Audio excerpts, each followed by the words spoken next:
Gênesis capítulo 1. Nós vamos fazer a leitura de todo o texto. Eu ia fazer diferente, mas vamos ler ele todo.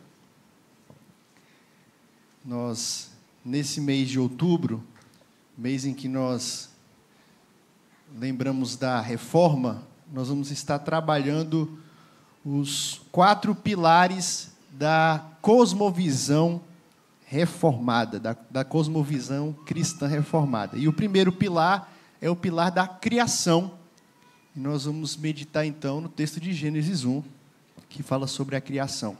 Eu peço a atenção dos irmãos, antes da gente começar a ler, porque é um dos capítulos mais conhecidos da Bíblia. Quando a gente começa a ler a Bíblia, a gente não pula isso. A gente lê Gênesis 1, todo mundo aqui conhece, sabe.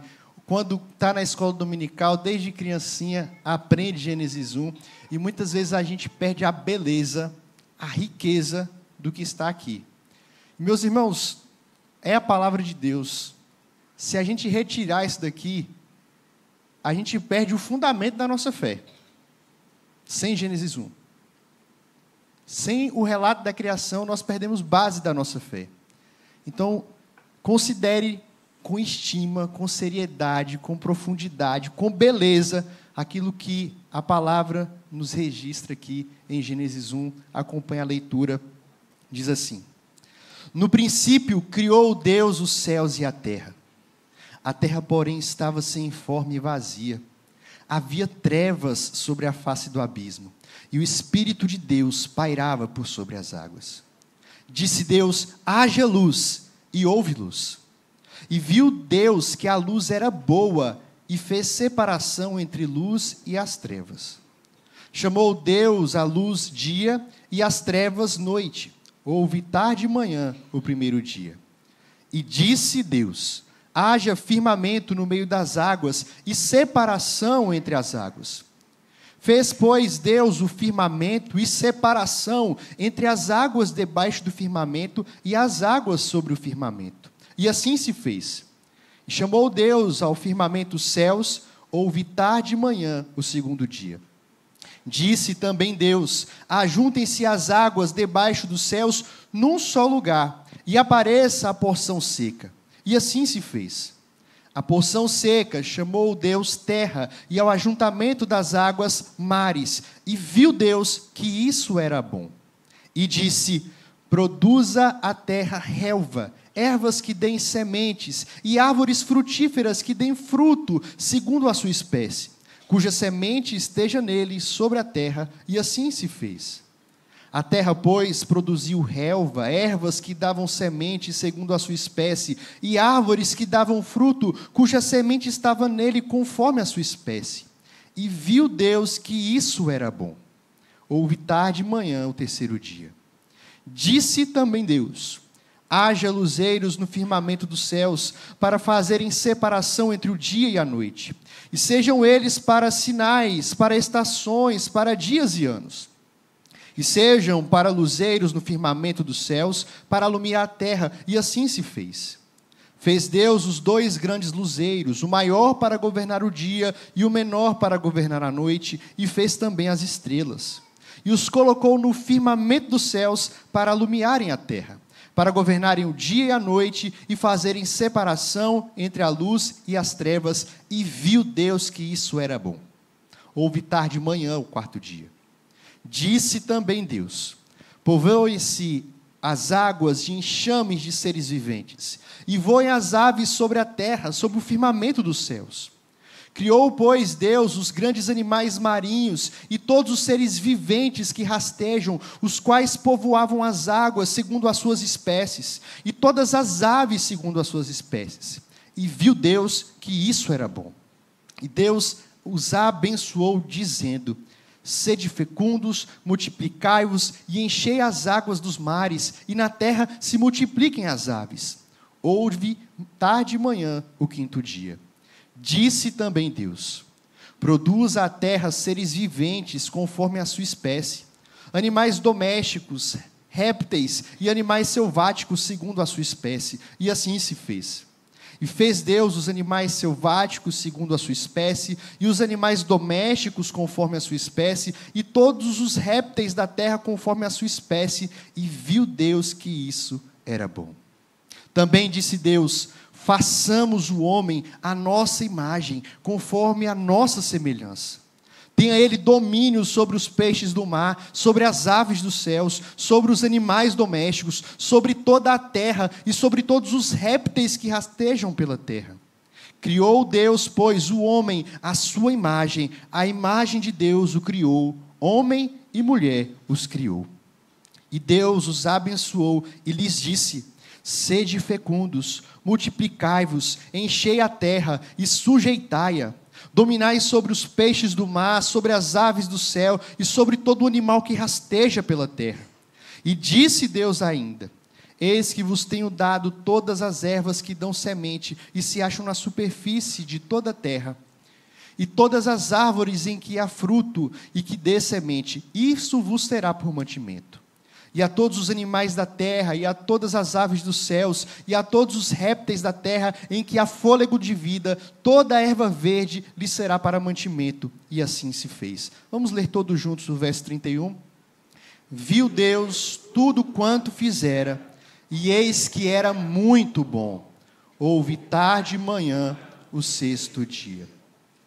Deus bendito, nós te louvamos, nós te agradecemos, exaltamos e reconhecemos, como já fizemos aqui nas canções, declarando que o Senhor é o Criador dos céus e da terra, o Criador das nossas vidas. E Deus, nessa noite que nós temos a oportunidade de estar diante dessa verdade que nos foi revelada, nós conhecemos, nós sabemos quem nos criou, quem criou todas as coisas, que isso nos constranja a te adorar, a te bendizer, a reconhecer o Senhor, a estimar o Senhor acima de todas as coisas. Que a tua palavra, Deus, possa produzir renovo, ânimo em nossas vidas e clareza naqueles que ainda não têm isso como verdade. Nós pedimos isso confiados no teu Filho Jesus, que vive e reina para todos sempre. Amém. Amém.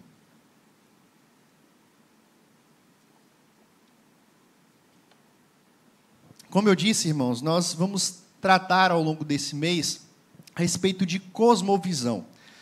E quem é do meio já leu um pouquinho mais sobre teologia, estuda, já ouviu, tem contato com esse termo, mas talvez para alguns isso seja novo. Então é importante a gente definir o que é isso, o que significa cosmovisão.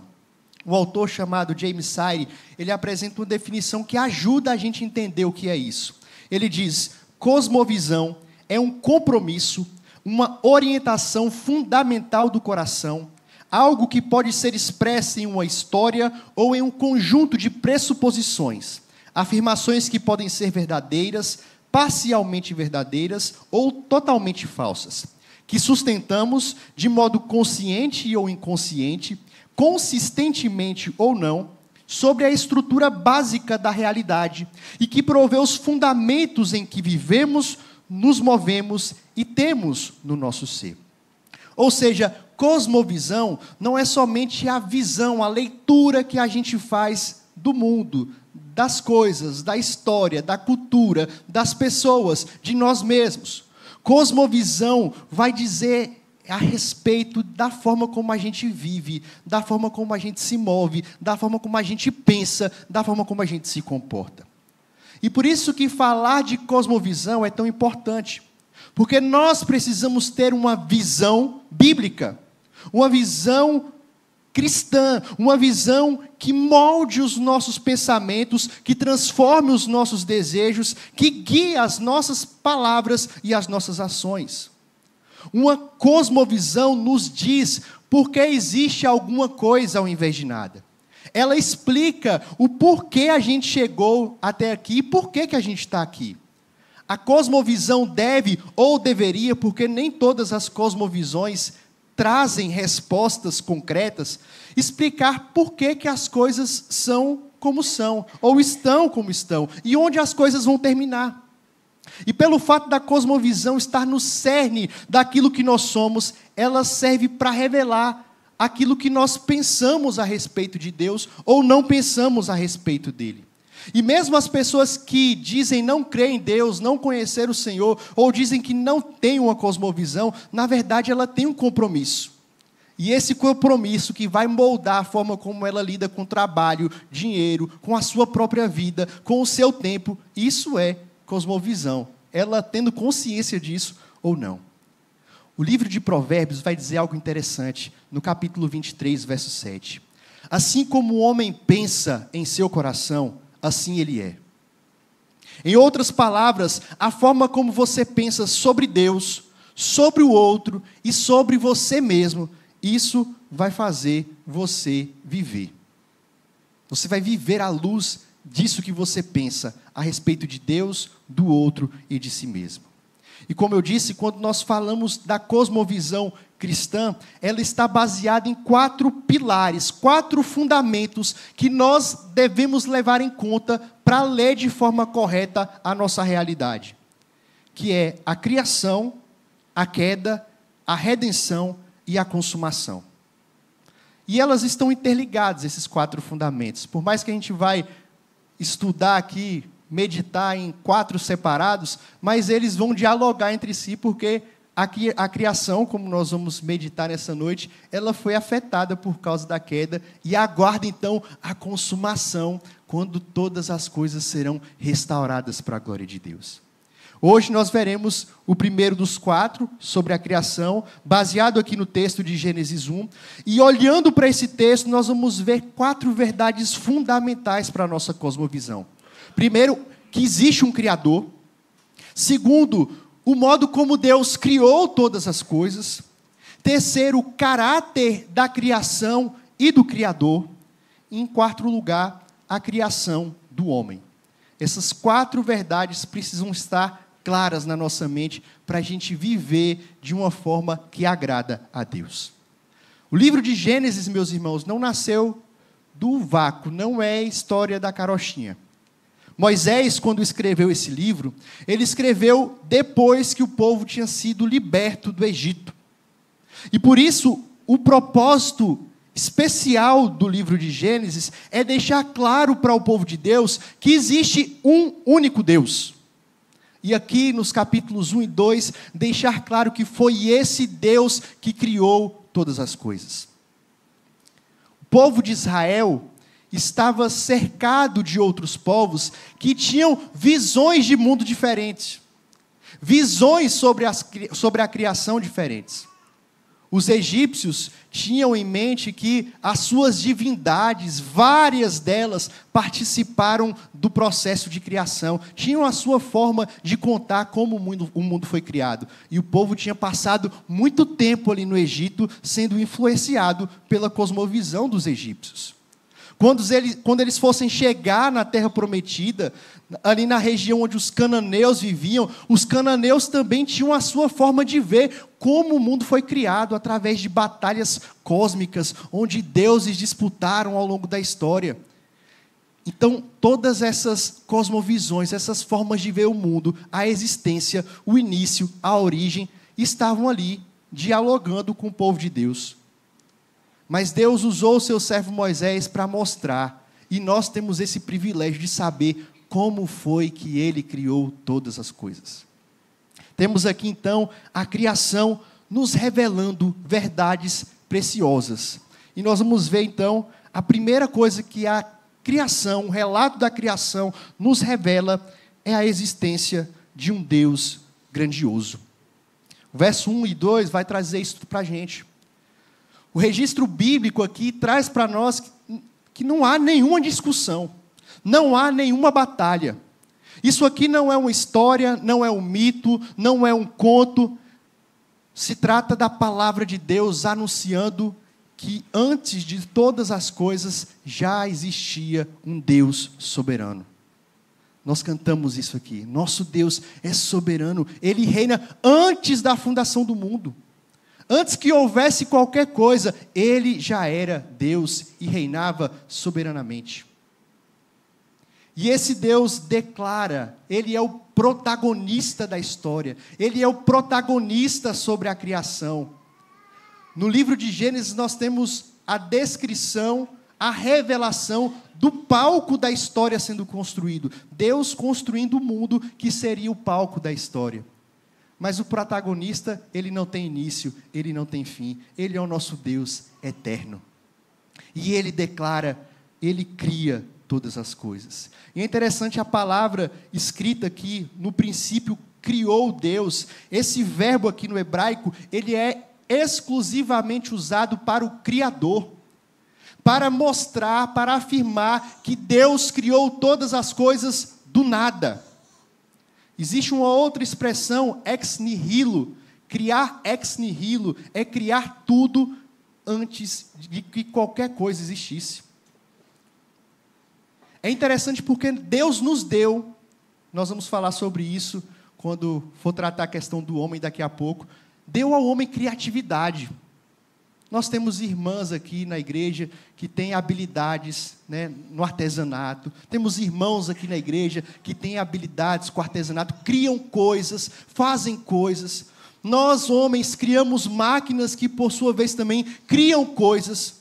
Mas nem o homem, nem as máquinas são capazes de fazer qualquer coisa a partir do nada.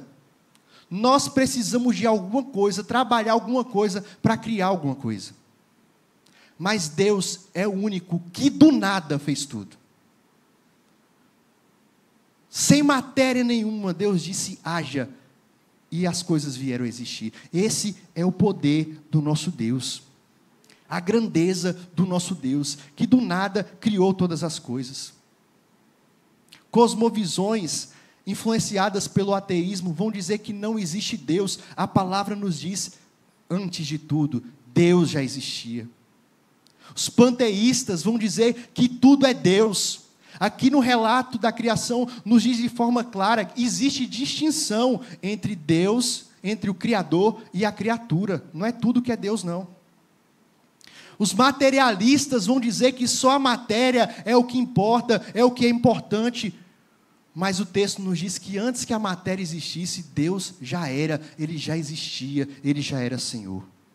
E veja o que isso significa, meus irmãos, porque se existe um Criador, o mundo não é fruto do acaso.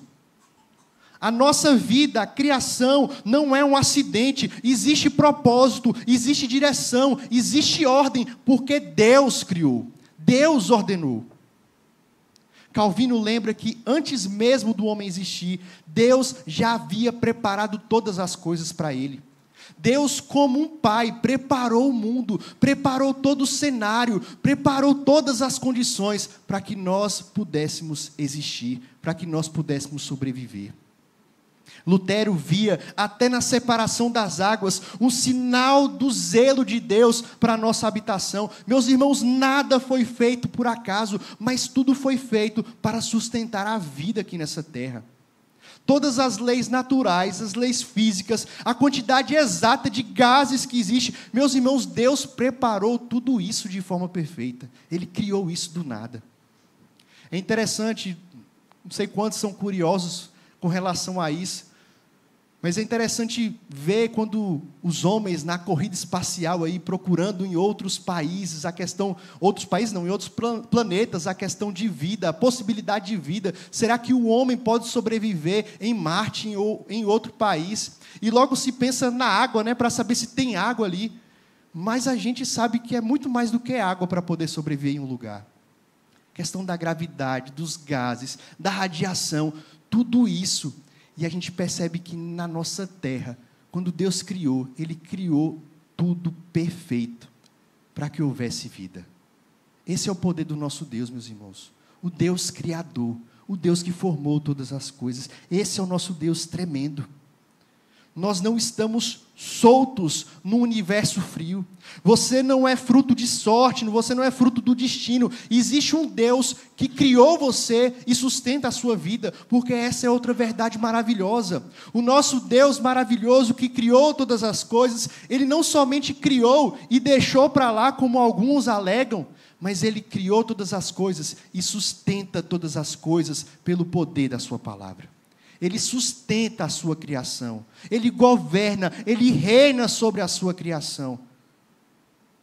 A nossa cosmovisão precisa partir daqui, de que existe um Deus que criou todas as coisas e sustenta todas as coisas. Não perca isso de vista.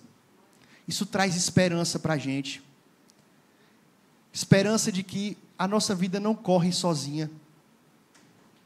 As coisas que acontecem aí fora, os acontecimentos sociais, políticos, econômicos, eles não acontecem sem a permissão e o controle do Deus que criou todas as coisas. Então, ver o relato da criação nos lembra disso. Existe um Deus que criou todas as coisas. A criação revela isso. Mas a criação revela também como ela foi feita, como as coisas foram criadas. Quando nós falamos aqui de um Deus criador, nós estamos falando do Deus Trino. O Pai, o Filho e o Espírito Santo participam ativamente da obra da criação. Não foi somente Deus Pai quem criou todas as coisas. Nós vemos isso aqui. O texto dizendo que no princípio Deus criou. Logo em seguida diz que o Espírito de Deus, o Espírito Santo, pairava sobre a face das águas. Mas nós vemos também a pessoa de Jesus.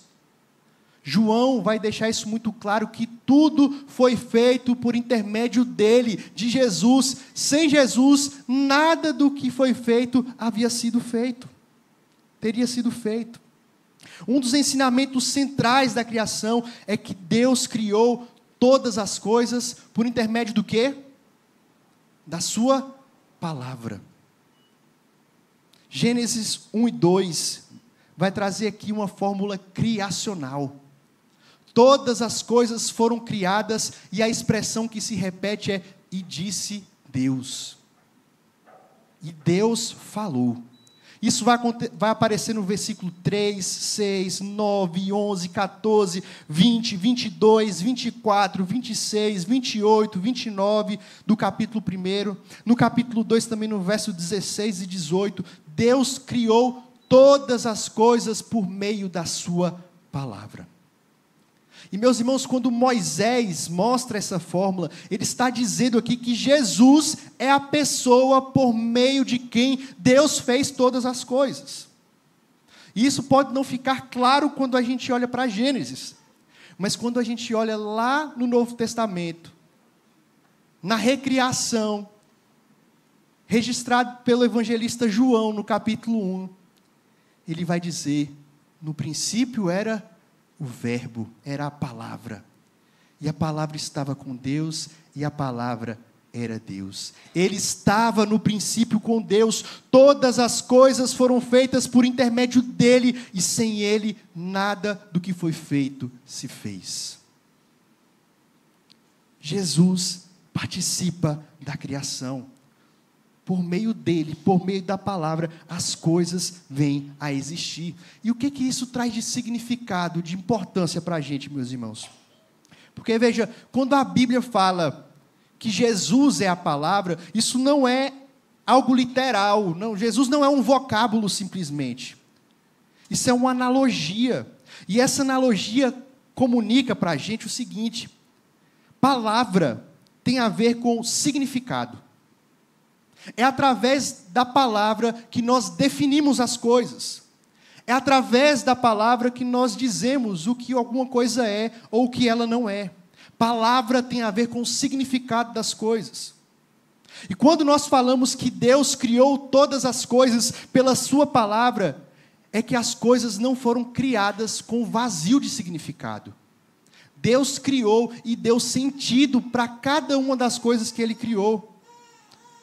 Muitas correntes filosóficas vão dizer isso, né? Que quem dá significado, na verdade, somos nós. Mas aqui nós temos Deus atribuindo significado e sentido às coisas. Quando Deus disse que haja luz, houve luz exatamente como Deus disse que deveria ser. Antes de nada existir, Ele chama pelo nome. Ele chama por algo que tem significado. E quando algo vem à existência, ela vem a ser exatamente aquilo que Jesus disse para ela ser. Porque Ele atribui significado às coisas. boa parte das pessoas, inclusive as que não temem a Deus, não teria dificuldade com isso, de falar que uma coisa é reconhecida pela sua palavra. Apesar de que hoje em dia as pessoas estão teimando até com isso, né? Verde está deixando de ser verde, pedra está deixando de ser pedra, mas isso atribui significado. Nós sabemos o que é uma pedra, conhecemos pelo nome, o que é uma rocha, o que é uma árvore, o que é um sol. Quando a gente vai falar sobre o homem em si, alguns começam a ficar mais arredios, né? Não é bem assim, quando diz respeito ao homem, ao que é o homem, o que é mulher, isso ou aquilo, enfim. Mas a gente percebe que no relato da criação, Deus dá significado e sentido às coisas pela sua palavra. Albert Wolters, ele vai dizer o seguinte: pensar na criação pela palavra implica em falar da ordem criada. Deus não apenas trouxe coisas à existência, Ele estruturou a realidade com leis, limites, propósitos. Existe um padrão divino embutido na criação. É por isso que encontramos regularidade na natureza, moralidade na consciência, beleza no mundo, porque tudo procede da palavra de Deus. Porque Ele disse que seria assim, é assim. Ele falou, e é. E, meus irmãos, isso confronta a gente, o homem, porque nós queremos, na verdade, dar sentido às coisas. Nós queremos que as coisas sejam do nosso jeito. Nós queremos mudar o sentido das coisas para que se amoldem ao nosso modo de ser, ao nosso modo de pensar, ao nosso relativismo, né, de certo e de errado. É o que a gente ouve por aí. Você é, na verdade, o que você sente. Você é que dá sentido à sua vida. Você é que pode inventar quem você quer ser. Mas a criação nos mostra que o sentido das coisas não é inventado. É recebido pela palavra de Deus. É direcionado pela palavra de Deus. Você não cria a essência das coisas. Você recebeu isso pelo seu Criador. E por isso, entender a criação como criado por Deus, por sua palavra, deve moldar a nossa visão de mundo. Nossa visão não é moldada pelos achismos desse mundo. Não é moldada pelos nossos sentimentos. A nossa visão, ela é moldada pela palavra de Deus, por aquilo que Ele diz. É Ele que dá sentido, significado à nossa existência, dá propósito às nossas vidas, pela sua palavra. Ela molda a forma como a gente enxerga a realidade. Então a gente vê aqui também que a criação revela como Deus criou todas as coisas, a partir da sua palavra, e como isso molda a existência das nossas vidas e da própria criação. Mas nós vemos aqui também, em terceiro lugar, que a criação revela a bondade do Criador, o caráter do Criador e o caráter da própria criação. Existe um refrão aqui que vai se repetindo no capítulo 1, à medida em que Deus vai criando as coisas, o que Ele diz? E viu Deus que isso era bom. Tudo que Deus criou é bom. Toda a criação é boa. E o final aqui, no versículo 31, quando Deus cria o homem, a coroa da criação, termina, e viu Deus tudo quanto fez, e eis que era muito bom. Quando Deus cria o homem e a mulher. E, meus irmãos, isso é riquíssimo. Primeiro, porque nos mostra que a criação não é má em si mesma. Aquilo que Deus fez não é mal. Havia uma corrente no período de Jesus e esse pensamento acaba tomando conta da mente de muitas pessoas, de dizer que a matéria, que o corpo é algo ruim, que a natureza, que a música, que o sexo são coisas ruins, são coisas más, mas foi Deus que fez. E tudo que Deus fez é bom. Aquilo que Deus criou é bom. Nós vamos ver na semana que vem que o pecado acabou corrompendo isso. E muitas vezes nós distorcemos as coisas, aquilo que Deus criou, associando que isso é mal, mas não na sua essência, é mal por causa muitas vezes do pecado, como isso é usado por causa do pecado. Mas aquilo que Deus criou é bom, porque procede de um Deus que é bom. Segundo, isso significa que o propósito da natureza é revelar a grandeza, o poder, a majestade, a bondade do nosso Deus. Nós lemos isso aqui no Salmo 19. Os céus proclamam a glória do Senhor. Quando nós olhamos para a natureza, quando nós olhamos para a criação, nós vemos os rastros da bondade do nosso Deus, porque o nosso Deus é um Deus bom, é um Deus maravilhoso. E isso deve gerar em nós esse senso de majestade, de honra, de glória, de gratidão a esse Deus que é bom. Em terceiro, porque a bondade da criação serve como fundamento para a nossa ética, para o nosso comportamento. Nós usamos as coisas que foram criadas não de forma autônoma, não de forma como a gente bem entender. Nós usamos de forma consciente. Nós preservamos a natureza, nós cuidamos da natureza, nós zelamos pela criação do Senhor, porque o que Ele fez é bom. O que Ele fez é bom. Os reformadores viam aqui uma fonte de conforto. Lutero dizia que o relato de Gênesis aqui é uma música celestial, onde cada detalhe ecoa a bondade de Deus para com a humanidade. William Perkins, um puritano, ele reforçava aqui que a criação é muito boa, não porque o pastor André está falando que a criação é boa, não é porque você fala que a criação é boa, a criação é boa porque Deus falou que o que Ele fez é muito bom, procede dEle. Pelican lembra que nós devemos usar da criação, mas nos deleitar somente no nosso Criador. E se é assim, meus irmãos, a bondade de Deus na criação tem implicações para as nossas vidas. Primeiro, nós devemos olhar para a criação com gratidão no nosso coração. Paulo diz em 1 Timóteo 4,4, porque tudo o quanto Deus criou é bom, e sendo recebido com ações de graças, nada é recusável. Nós não devemos desprezar aquilo que Deus criou. O que Deus criou é bom e devemos dar graças a Deus pela criação. A criação também nos chama a uma mordomia responsável. Deus deu o trabalho, a tarefa ao homem e à mulher de cultivar, de guardar tudo aquilo que Ele fez. Deus deu a responsabilidade do homem de cuidar da criação. E quantas vezes a gente negligencia isso? A gente acha que pauta de natureza, de ecologia, é pauta de esquerda. E a gente não se preocupa de cuidar do lixo, de separar o lixo, é coisa simples. Quantas vezes a gente não faz isso? Desperdício, jogar lixo na rua. Mas nós devemos ser bons mordomos da criação.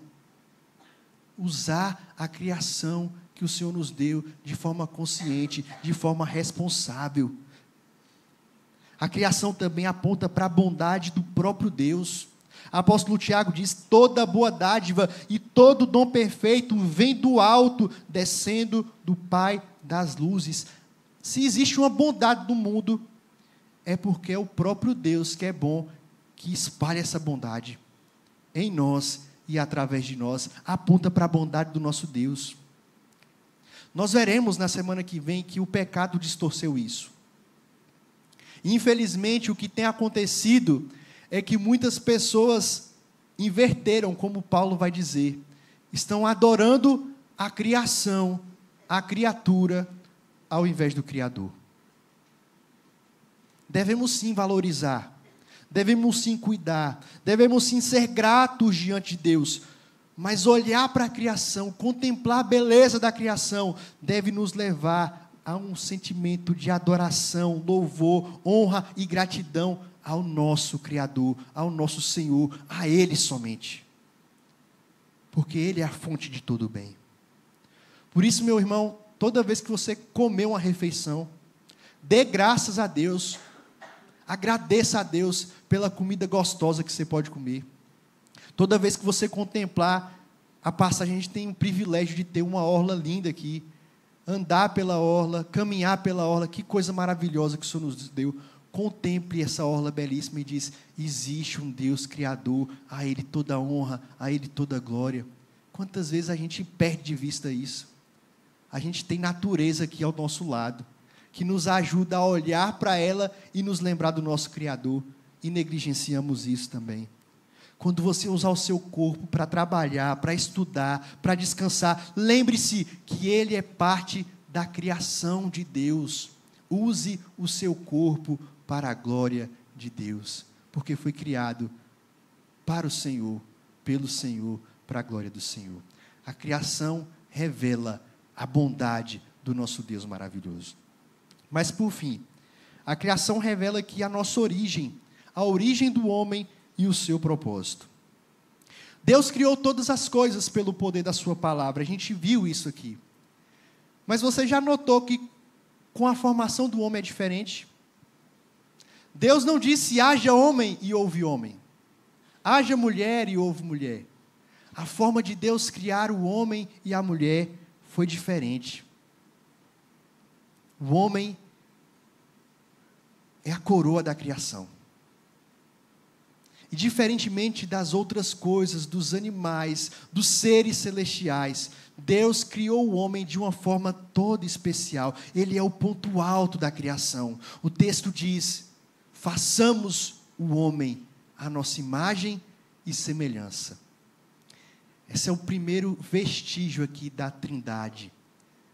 Vamos fazer o homem à nossa imagem, à nossa semelhança. O homem não é apenas um animal, não é um animal racional. Ele é alguém criado à semelhança do seu Criador. Ele é reflexo do seu Criador. O homem foi formado do pó com as mãos do Senhor. Ele é diferente de todas as outras criaturas. Deus soprou o fôlego de vida, um fôlego divino no homem. Nós não somos mais como os outros animais criados, nós somos diferentes. Deus colocou em nossas vidas o que na teologia nós chamamos o senso divinitatis. Nós temos o senso de Deus, da existência de Deus, de que existe um Deus, de que fomos criados para adorar esse Deus. Ele colocou isso no homem, somente o homem em toda a criação tem isso. O homem foi feito à imagem e semelhança de Deus. E o que significa isso? O que significa ser imagem de Deus? Significa, irmãos, que Deus, quando nos criou, Ele comunicou ao homem características divinas. Em teologia, nós chamamos que os atributos, as qualidades de Deus podem ser distinguidas em atributos incomunicáveis ou intransferíveis, que seria a sua onisciência, a sua onipotência, a sua onipresença, a sua eternidade. São características próprias de Deus que Ele não passou para o homem. Mas algumas características de Deus Ele transmitiu aos homens. Nós herdamos do Senhor. Uma imagem é algo que é feito segundo o padrão, e você foi feito segundo o padrão de Deus. E é por isso que nós temos capacidade de relacionamento, criatividade, nós temos desejo, nós temos vontade, nós temos bondade, nós temos amor, temos santidade, temos misericórdia, porque esses foram atributos que o Senhor passou para nós, homens. E agora, dotados desses atributos, dessas características, somos chamados a glorificar a Deus nesse mundo criado por Deus. E quando Ele nos criou, quando Ele criou o homem, o texto termina dizendo que Ele viu que era muito bom. Deus não errou quando fez o homem. Deus não errou quando fez o homem. E, meus irmãos, quando a gente percebe isso, a gente precisa se lembrar que nós não somos só um amontoado de célula, de reações químicas. O homem não é somente o seu trabalho, os seus títulos, a sua família, a sua sexualidade. Ele é muito mais do que isso. O pastor Heber Júnior, ele lembra que à luz da criação, a gente entende a nossa identidade. Nós não precisamos definir nós mesmos. Nós não somos definidos por causa das nossas posses, cargos ou aplausos. Nossa identidade, nossa dignidade está no fato de que nós somos imagem e semelhança de Deus. De que Ele nos fez imago Dei. A imagem e semelhança dEle. Veremos no domingo que vem que isso foi distorcido por conta do pecado. Mas ainda assim, existe rastros da imagem de Deus em nossas vidas. Não perdemos ela completamente. Ter isso como verdade, meus irmãos, muda completamente a forma como você enxerga o outro e a si mesmo. Como nós enxergamos os nossos semelhantes. O seu próximo, ele é alguém que foi criado à imagem e semelhança de Deus. Ele não é um qualquer. Ele não é um bicho. Você não deve tratar o homem de qualquer maneira. Seja ele quem for, porque ele é portador desse imago Dei. Ter isso como verdade vai mudar a forma como a gente se enxerga, porque nós não somos o que a gente acha que é, o que a gente define, ou o que o mundo define. Nós somos o que Deus diz que nós somos. Nós somos criados por Ele. A imagem e semelhança dEle. Essa é a nossa dignidade, esse é o nosso valor, que foi restaurado por Cristo na cruz do Calvário. Isso, meus irmãos, nos leva a viver de uma maneira diferente, respeitando a vida humana. Desde o útero até o túmulo, a forma como nós devemos tratar a vida é com respeito e dignidade. Qualquer homem, qualquer pessoa. Devemos exercer a nossa vocação aqui nesse mundo como mordomos responsáveis. O nosso corpo não é nosso. Não é meu corpo, minhas regras, porque foi Deus quem me criou. Eu preciso usar o meu corpo com responsabilidade, porque foi Deus que me deu. E isso vai muito além de sexualidade. Isso é a forma como a gente se alimenta, né, André? Como a gente se alimenta, se faz exercício ou não, de um sono, de dormir bem, de se exercitar, de usar o nosso corpo para a glória de Deus, porque nosso corpo foi criado para Ele, por Ele. Em todas as áreas da nossa vida, precisamos refletir a glória de Deus, porque fomos criados pelo nosso Deus. Esse é o propósito que Ele nos deu. Concluindo, meus irmãos, um teólogo escreveu certa vez as implicações da criação para o que a gente conhece. Em cada tópico que a gente investigar, desde a ética, economia, até ecologia, a verdade é encontrada somente em relação a Deus e a sua revelação. Deus criou o mundo natural e as leis naturais. Deus criou os nossos corpos e as leis morais que nos mantêm saudáveis. Deus criou nossas mentes e as leis lógicas e a imaginação. Deus nos criou como seres sociais e nos deu princípios para instituições sociais e políticas. Deus criou um mundo de beleza e os princípios da estética e criação artística. Em todas as áreas da vida, conhecimento genuíno significa discernir como Deus tem estruturado a criação e então permitir que isso molde a maneira como nós vivemos. Se existe lei moral, se existe lei física, se existe lei natural, se existe criatividade, se existe cultura, é porque Deus criou e deu ao homem capacidade para isso. E olhar para isso, meus irmãos, deve nos fazer olhar para o nosso Criador e reconhecer que não há outro.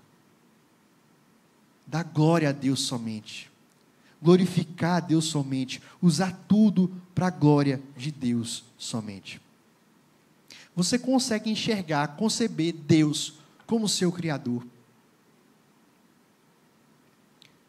O que saber que Deus criou todas as coisas muda na sua vida? Ou vai mudar daqui para frente? Saber que Deus criou todas as coisas, meus irmãos, nos leva em primeiro lugar a uma vida de gratidão. Gratidão a Deus, reconhecendo que é tudo por Ele, por causa dEle e para a glória dEle, como Paulo bem registra lá em Romanos. Porque dEle, por meio dEle e para Ele são todas as coisas. Muitas dessas belezas da criação, de coisas como aconteceram, a gente às vezes olha para cá e aí a gente quer buscar resposta, por exemplo, quantos anos tem a Terra, como é que foi essa questão dos 6 dias, isso foi literal, não foi, e a gente procura respostas que muitas vezes nós não vamos ter. Mas isso aqui deve nos levar a algo que a gente não pode perder de vista: a adoração e reconhecimento, a grandeza, a glória, a majestade, a santidade, a beleza do nosso Deus. Ele é o seu Criador. Deve nos levar também, meus irmãos, a seriedade e a devoção à sua palavra.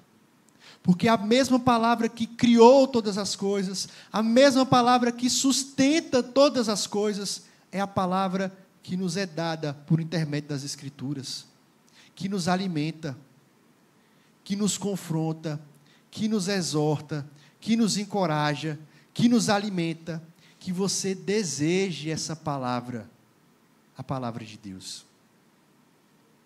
Que olhar para a criação leve você a uma vida de reconhecimento da bondade de Deus e gratidão a Deus, porque Deus é bom.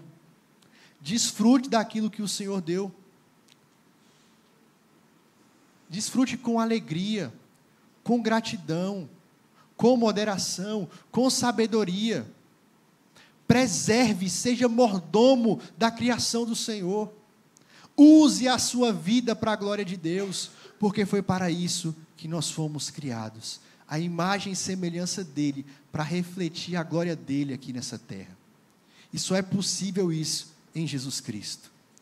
O perfeito Adão, aquele que sem pecado viveu e morreu, e por causa da sua justiça, permite que hoje nós, imperfeitos ainda, possamos resplandecer a glória desse Deus nessa terra, resplandecer a luz desse Deus nessa terra, anunciando, testemunhando aquilo que Ele fez até que Ele venha.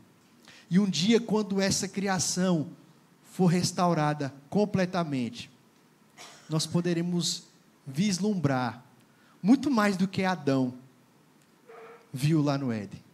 Nós vamos ver algo muito mais glorioso, muito mais majestoso, e que a gente possa desejar isso de forma ardente. Viva para glorificar o seu Deus, porque foi para isso que você foi criado, foi para isso que Ele nos formou a sua imagem e semelhança. E como a gente pode viver para a glória de Deus? Primeiro, fazendo as coisas ordinárias da vida como tributo para a glória de Deus. Todas as coisas têm significado quando nós fazemos por meio de Deus e para a glória de Deus. Paulo vai dizer: quer comais, quer bebais, quer façais qualquer outra coisa, que você faça tudo para a glória de Deus. Um lavar prato, um livro que você lê, uma saída com os amigos. Faça isso para glorificar, para honrar o nome do Senhor. Assim nós glorificamos a Deus. Glorificamos a Deus também quando oferecemos o nosso corpo como instrumentos de glorificação a Deus. Em Cristo nós somos libertos do nosso pecado, da escravidão do pecado, e podemos usar o nosso corpo como instrumento de justiça. Que você use seu dom, seu talento, seus olhos, sua boca, suas mãos, seus pés, para o bem, para a glória de Deus e não para o pecado. Mas por fim, nós podemos glorificar a Deus ainda, vivendo para abençoar outras pessoas. Fomos chamados para servir. Deus é glorificado quando nós nos compadecemos do outro, quando nós ajudamos o outro, quando nós intercedemos por outro, quando estendemos as mãos uns aos outros. Que possamos glorificar a Deus servindo com alegria, aqui dentro da igreja, mas aí fora na comunidade também. Glorificando a Deus com aquilo que Ele nos deu, porque fomos criados para isso. Deus nos abençoe, meus irmãos, e que a beleza da criação continue dia após dia a revelar quem o nosso Deus é, o que Ele fez, o que Ele faz por nós e o que Ele fará até o dia de Cristo Jesus. Amém?